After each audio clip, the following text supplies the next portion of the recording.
Hello students. We are going to start our unit 4। हम अपनी 4th unit start कर रहे हैं और 4th यूनिट का जो पहला चैप्टर है वो है वायुमंडल का संगठन तथा संरचना। इंग्लिश में अगर हम पढ़ेंगे तो composition and structure of the atmosphere. देखिए, वायुमंडल का संगठन या संरचना पढ़ने से पहले हमें ये जानना बहुत ज़रूरी है कि वायुमंडल क्या होता है। तो वायुमंडल पृथ्वी के चारों ओर जो वायु का आवरण है, जो वायु का कवर है, उसको हम वायुमंडल कहते हैं। एक ऐसी कवरिंग, एक ऐसी लेयर जिसने पृथ्वी के सरफेस को ढक रखा है, उसे हम वायुमंडल कहते हैं। अब ये कैसे चिपका रहता है? तो इसके पीछे मैंने आपको पिछले चैप्टर को समझाते वक्त भी बताया था कि जो हमारा वायुमंडल है, जो गैसेस हमारे आसपास हैं, वो क्यों हमारे आसपास हैं? क्योंकि गुरुत्वाकर्षण बल जो है वो इनको पृथ्वी के चारों ओर एक ब्लैंकेट, एक कंबल के रूप में चिपका के रखता है। और वायुमंडल जो है वो पृथ्वी का एक बहुत ही महत्वपूर्ण अंग है। पृथ्वी पर अगर जीवन है तो वो इसी वायुमंडल की वजह से है, क्योंकि इसमें जीवनदायिनी गैसेस जैसे कि ऑक्सीजन है और प्लांट्स के लिए कार्बन डाइऑक्साइड है। और जीवित रहने के लिए सभी जीवों के लिए ये वायुमंडल ज़रूरी है। वायुमंडल का जो 99% जो भाग है वो हमारी ज़मीन से 32 किलोमीटर की ऊंचाई तक सीमित है। ठीक है, अब वायु क्या है? वायुमंडल तो समझ लिया, वायु क्या है? तो विभिन्न गैसें होती हैं, जो अलग अलग तरह की जो गैसेस हैं, उनका जो मिश्रण है, उनका जो मिक्सचर है, उसको हम वायु कहते हैं। वायु रंगहीन होती है, गंधहीन होती है और स्वादहीन होती है। मतलब वायु का ना तो कोई कलर होता है, ना उसका कोई फ्रेग्रेंस या स्मेल होती है, और ना ही उसका टेस्ट होता है। वायु में बहुत सारी महत्वपूर्ण गैसेस हैं, वैसे तो बहुत सारी हैं, लेकिन कुछ जो बहुत महत्वपूर्ण गैसें हैं जैसे कि nitrogen, oxygen, argon, carbon dioxide, neon, helium, ozone, hydrogen, methane, krypton, xenon आदि पाई जाती हैं। ठीक है, गैसों के अलावा वायुमंडल में और क्या क्या होता है? देखो, गैसेस तो हो गई, लेकिन इसके अलावा क्या है? तो वायुमंडल में 3 चीज़ें जो हैं, जो मेन हम कहते हैं उनको कि वो उसके घटक हैं या उसके साथ मिली रहती हैं, वायुमंडल जिनसे मिलके बनता है, तो वो है जलवाष्प, धूलकण और गैस। तो मतलब वायुमंडल में क्या क्या चीज़ें होंगी? गैसेस होंगी, जलवाष्प मतलब वाटर वेपर होगा, और डस्ट पार्टिकल्स होते हैं। ठीक है, अब देखिए एरोसोल्स क्या क्या होते हैं। पहले तो हम बेसिक मैं आपको बता देती हूँ, उसके बाद हम एक एक को एक्सप्लेन करके समझेंगे। तो देखो, वायुमंडल में जो भी जल के कण होते हैं, कार्बन डाइऑक्साइड होती है, ओजोन होती है, ज़ेनॉन होती है, क्रिप्टॉन, नियोन होती है, या आर्गन तथा बड़े जो ठोस कण होते हैं, ये आपस में मिलकर के एरोसोल्स बनाते हैं। ठीक है, और वायुमंडल की जो परतें हैं ना, तो उनकी जो ऊपरी परतें हैं उसमें गैसेस का जो अनुपात है, जो रेशियो है, वो ऐसे बदलता है कि लगभग 120 किलोमीटर की ऊंचाई पर आप जाएंगे तो वहाँ पे ऑक्सीजन बिल्कुल ही नहीं होगी। इसी तरीके से कार्बन डाइऑक्साइड और जो जलवाष्प मतलब वाटर वेपर है, वो पृथ्वी की सतह से सिर्फ 90 किलोमीटर की ऊंचाई तक ही पाए जाते हैं। ठीक है, अब देखिए वायुमंडल की परतें क्या क्या हैं। बहुत इंपॉर्टेंट है जानना। वायुमंडल की परतों के बारे में आपने अपनी छोटी क्लासेस में भी पढ़ा होगा। तो वायुमंडल की जो परतें हैं, इनको हम कैसे अलग अलग करते हैं? तापमान और वायु दाब मतलब टेम्परेचर और एयर प्रेशर का जो बेसिस है, उन बेसिस पे हम अपने वायुमंडल को 5 परतों में विभाजित कर देते हैं। तो पहला होता है क्षोभमंडल, जिसे कि हम ट्रोपोस्फेयर कहते हैं। दूसरा होता है समतापमंडल, जिसे हम स्ट्रेटोस्फेयर कहते हैं। फिर तीसरा होता है मध्यमंडल, जिसे मेसोस्फेयर कहते हैं। फिर आयन मंडल, जिसे थर्मोस्फेयर कहेंगे। और फिर लास्ट आता है बाह्यमंडल, जिसको कि हम एक्सोस्फेयर कहते हैं। ठीक है, इन सभी मंडलों की अलग अलग विशेषताएं हैं। मतलब इनके हमने पहले आपको बता दिया कि तापमान और एयर प्रेशर के आधार पर ही वायुमंडल को 5 परतों में बांटा गया है, और इन सभी परतों की अपनी अपनी विशेषताएं होती हैं। ठीक है, अब देखिए गैसेस के बारे में अगर बात करें तो वायुमंडल में जो गैसेस हैं उसका सबसे ज़्यादा भाग हमें पता है कि नाइट्रोजन है 78.8%, फिर ऑक्सीजन है 20.95%, और इसके अतिरिक्त जो मुख्य गैसेस हैं वो कौन कौन सी हैं? कार्बन डाइऑक्साइड, आर्गन एवं ओजोन। चलिए, अगर अब हम गैसेस की बात करें तो सबसे पहले बात करेंगे कार्बन डाइऑक्साइड की। मीटरोलॉजिकली देखें, मौसम विज्ञान की दृष्टि से अगर हम देखें तो कार्बन डाइऑक्साइड जो है वो हमारे वायुमंडल के लिए बहुत ही महत्वपूर्ण है, बहुत इम्पॉर्टेंट गैस है। क्योंकि अब आपकी किताब में एक लाइन लिखी है कि यह सौर विकिरण के लिए पारदर्शी है, लेकिन ये पार्थिव विकिरण के लिए अपारदर्शी है। अब इस लाइन का क्या मतलब है, चलिए समझते हैं। देखिए, जो कार्बन डाइऑक्साइड है ना, वो एक ऐसी गैस है जो कि इनकमिंग सोलर रेडिएशंस जो होते हैं उनके लिए तो वो ट्रांसपेरेंट काम करती है, लेकिन जो आउटगोइंग रेडिएशंस होती हैं उनके लिए वो ओपेक होती है। ओपेक का मतलब कोई भी चीज़ जो ट्रांसपेरेंट नहीं है, जो पारदर्शी नहीं है, ठीक है ना।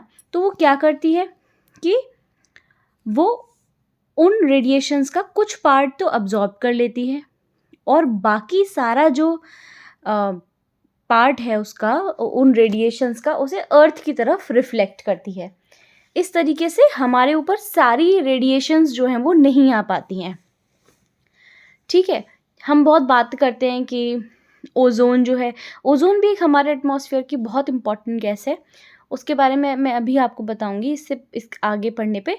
लेकिन अब जो ओजोन है वो भी क्या करती है कि वो जो UVA UVB रेज होती है, सन की अल्ट्रावायलेट पराबैंगनी जो किरणें होती हैं, उनको वो अब्जॉर्ब करती है, और इस तरीके से सूर्य का जो ताप है वो हमारे पास उतनी ही मात्रा में पहुंच पाता है जितना कि हमारे बर्दाश्त करने लायक होता है।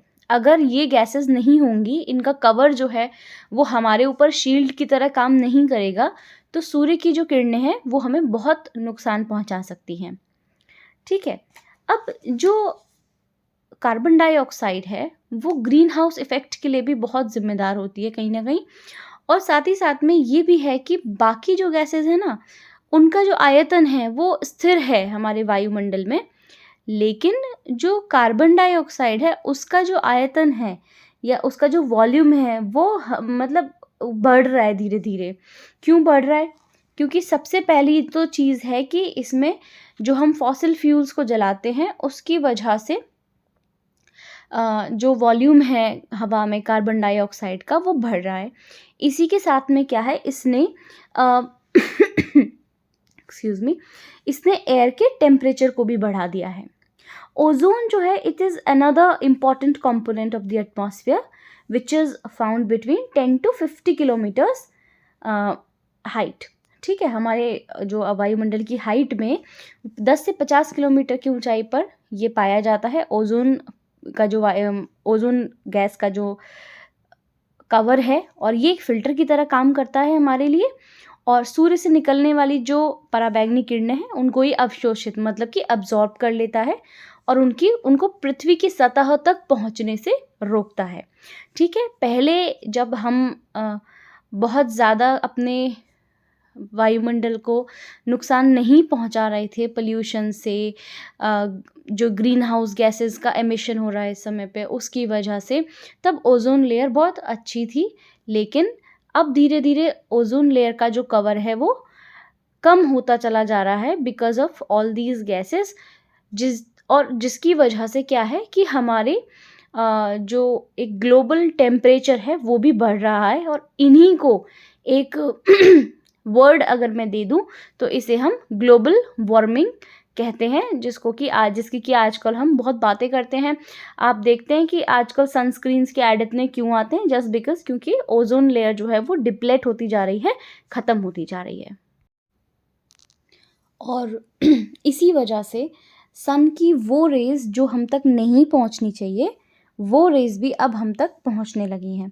और उन रेज़ से बचने के लिए, ताकि क्योंकि सबसे पहले अगर हमारा एक्सपोजर सनलाइट से होता है, अगर हमारा सामना सनलाइट से होता है तो सबसे पहले हमारी स्किन उसे झेलती है, और स्किन आपको पता है it is a thin layer over the bones and the muscles, so उसको नुकसान पहुंचता है, ठीक है ना।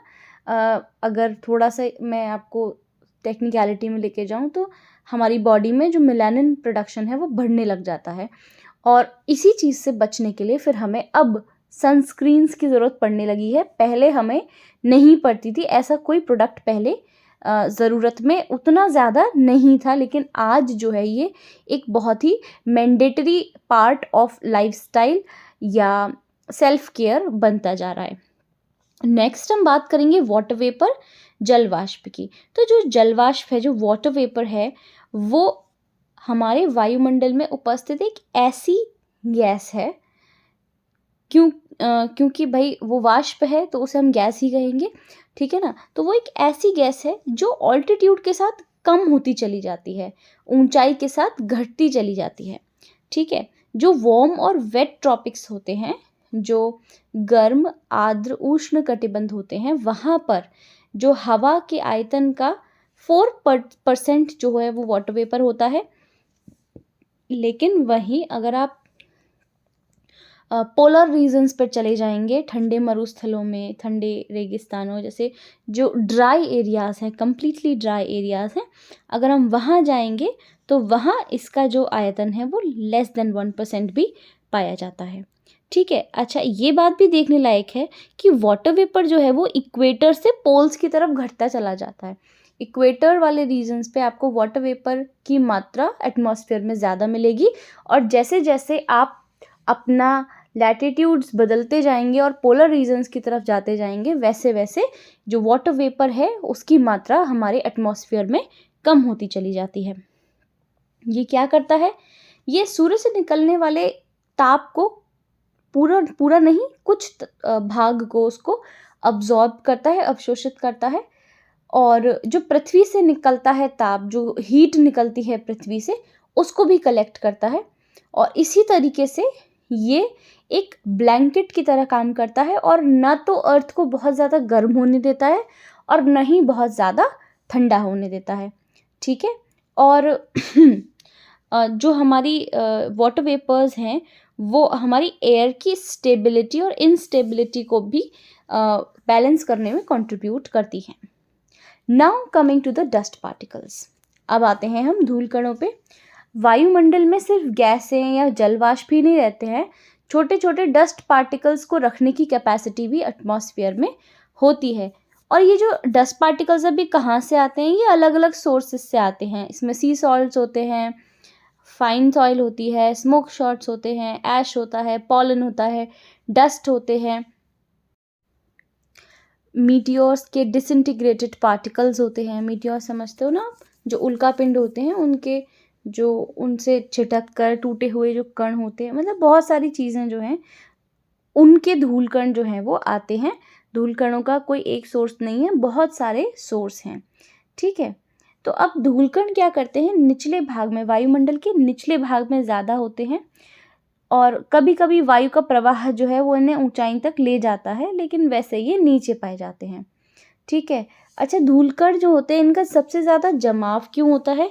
इनका जमाव जो है वो इसलिए होता है कि जो सब ट्रॉपिकल और टेम्परेट रीजन्स जो हैं, जो उपोष्ण या शीतोष्ण प्रदेश हैं, उसमें जो सूखी हवाएं चलती हैं उनकी वजह से जो है ये जमाव इनका सबसे ज़्यादा होता है। और जो विषुवत और ध्रुवीय प्रदेश होते हैं, जो इक्वेटोरियल और पोलर रीजन्स होते हैं, उनकी तुलना में ये उन जगहों पे, सब ट्रॉपिकल और टेम्परेट रीजन में ज़्यादा इनका जमाव हमें पाया जाता है, ठीक है।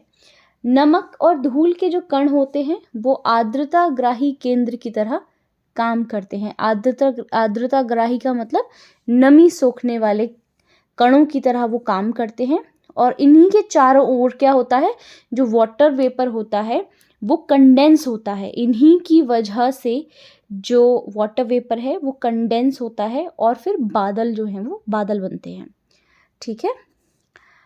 अब नेक्स्ट टॉपिक है स्ट्रक्चर ऑफ द एटमॉस्फेयर, वायुमंडल की संरचना। हमने आपको बता दिए थे पहले 5 पार्ट, अब उनको हम थोड़ा थोड़ा पढ़ लेते हैं अच्छे से। तो ट्रोपोस्फेयर पढ़ेंगे सबसे पहले। ये लोअर मोस्ट लेयर होती है हमारे एटमॉस्फेयर की। इसकी एवरेज हाइट जो है वो 13 किलोमीटर्स होती है, और ये पोल्स पे अगर हम जाएंगे तो इसकी जो हाइट है वो 8 किलोमीटर होती है। इक्वेटर पे लगभग 18 किलोमीटर होती है। और जो ट्रोपोस्फेयर की थिकनेस है वो ग्रेटेस्ट है इक्वेटर पे, क्योंकि हीट जो है वो ट्रांसपोर्ट ज़्यादा अच्छे से हो जाती है कन्वेक्शनल करंट्स की वजह से, ठीक है ना। कि तेज जो वायु प्रवाह है उससे, उसके कारण ताप जो है उसका अधिक ऊंचाई तक संवहन किया जा सकता है। इस संस्तर में जो ये जो स्तर है, ये जो लेयर है, इसमें धूलकण और जलवाष्प मौजूद होते हैं। मौसम के जो परिवर्तन सारे होते हैं वो इसी लेयर में होते हैं। इस संस्तर में हर 165 किलोमीटर की ऊंचाई पर तापमान 1 डिग्री घट जाता है। सभी जैविक क्रियाओं के लिए सबसे इम्पॉर्टेंट जो लेयर है वो ट्रोपोस्फेयर है। अब ट्रोपोस्फेयर के ऊपर आता है स्ट्रेटोस्फेयर, हिंदी में कहेंगे समताप मंडल। क्षोभ मंडल के ऊपर है समताप मंडल, और क्षोभ मंडल और समताप मंडल को अलग जो भाग करता है उसको हम कहते हैं क्षोभ सीमा, ठीक है, ट्रोपोपॉज कहते हैं इंग्लिश में। विषुवत वृत्त के ऊपर क्षोभ सीमा जो है उसमें हवा का तापमान -80 डिग्री से, और ध्रुव के ऊपर जो हमारे पोलर रीजन्स हैं उसमें -45 डिग्री तक होता है। यहाँ पर तापमान स्थिर रहता है, इसीलिए से क्षोभ सीमा कहते हैं।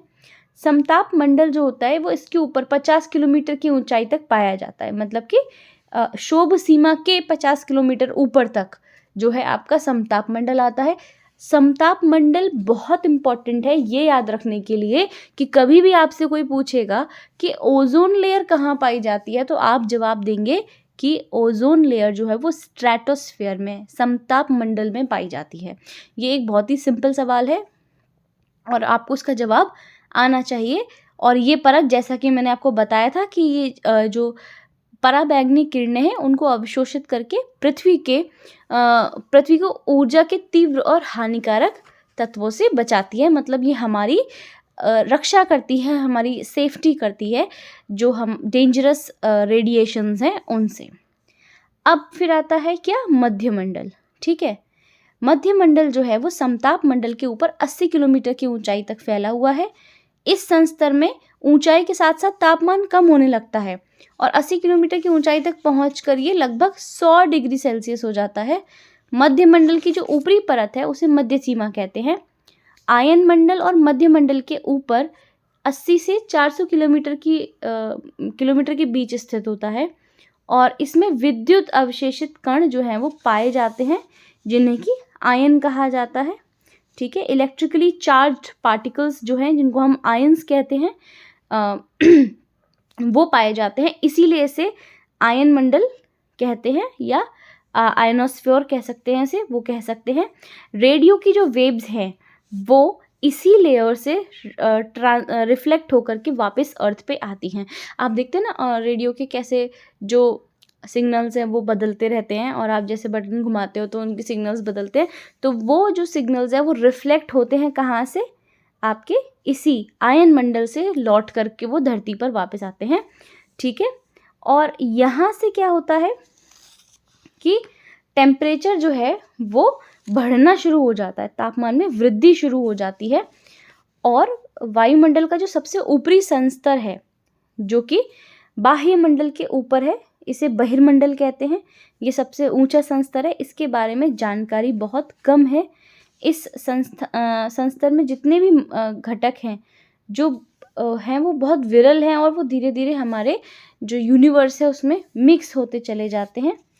और हालांकि वायुमंडल के सभी लेयर्स जो हैं वो हमें अफेक्ट करते हैं, लेकिन फिर भी अगर हम ज्योग्राफिकली पढ़ेंगे तो जो पहले 2 स्तर हैं हमारे, लेयर्स हैं, उनके बारे में हम ज़्यादा पढ़ते हैं क्योंकि वो हमें सबसे ज़्यादा इफ़ेक्ट करते हैं, ठीक है।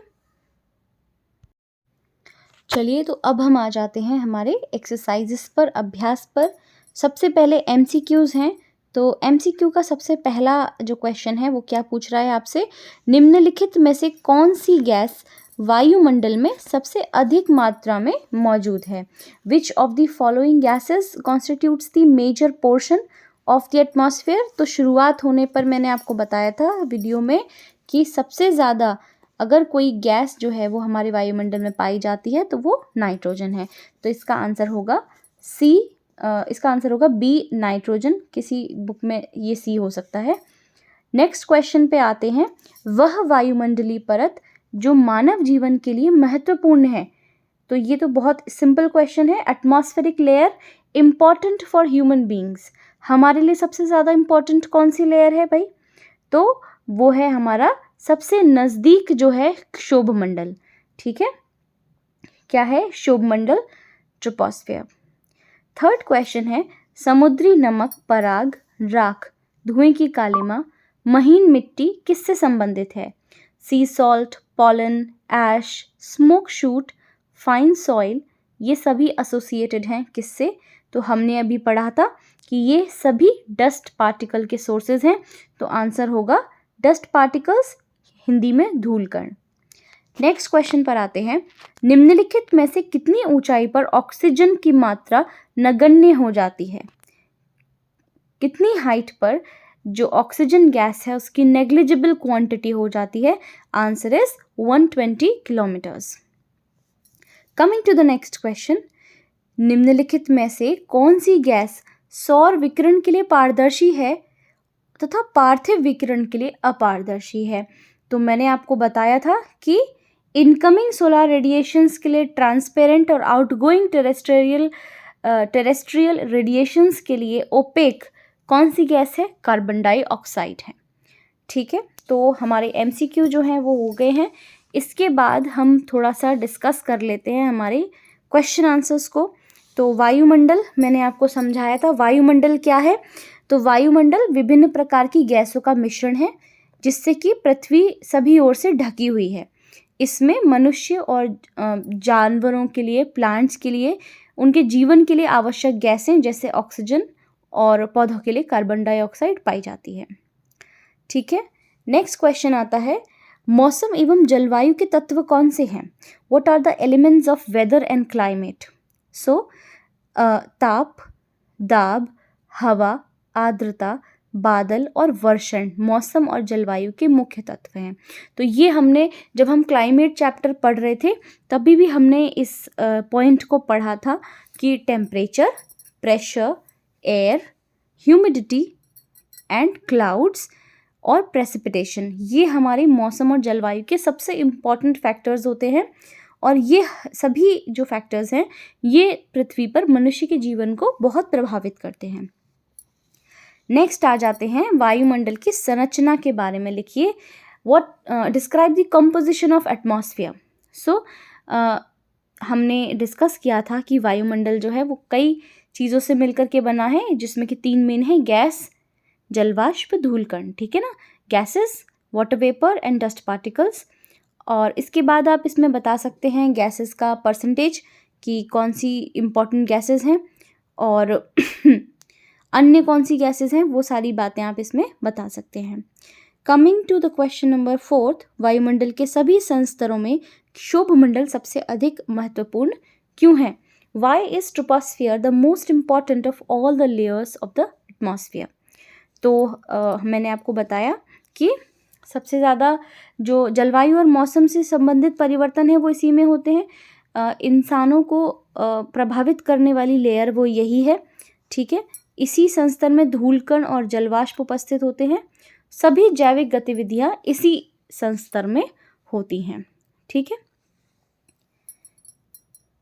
अगर हम लॉन्ग आंसर्स में जाएंगे तो पहला क्वेश्चन है वायुमंडल के संगठन की व्याख्या करें। तो इसमें हम शुरुआत में आप बताएंगे कि वायुमंडल क्या है, वायुमंडल किससे मिलकर बना है, गैसेस का प्रोपोर्शन आप इसमें बताओगे, कार्बन डाइऑक्साइड और ऑक्सीजन के बारे में बताओगे, ओजोन लेयर के बारे में बताओगे। ठीक है, और इसके साथ ही ये सारी चीज़ों का डिटेल में वर्णन करते हुए आप अपने आंसर को कंक्लूड कर देंगे, अपना निष्कर्ष निकाल देंगे। ठीक है। वायुमंडल की संरचना का चित्र खींचें और व्याख्या करें। इसमें आप सारी लेयर्स के बारे में बताएंगे। पहले ये बताएंगे कि लेयर्स कैसे बांटी गई हैं, उसके बाद आप हर एक लेयर के बारे में थोड़ी थोड़ी चीज़ें बताएंगे, थोड़ी थोड़ी डिटेल्स बता के अपने आंसर को ख़त्म करेंगे। आई होप स्टूडेंट्स कि आपको ये चैप्टर अच्छे से समझ में आया होगा, और अगर आपको चैप्टर में कोई भी डाउट हो तो आप मुझसे पूछ सकते हैं। Feel free to reach me out. Thank you so much.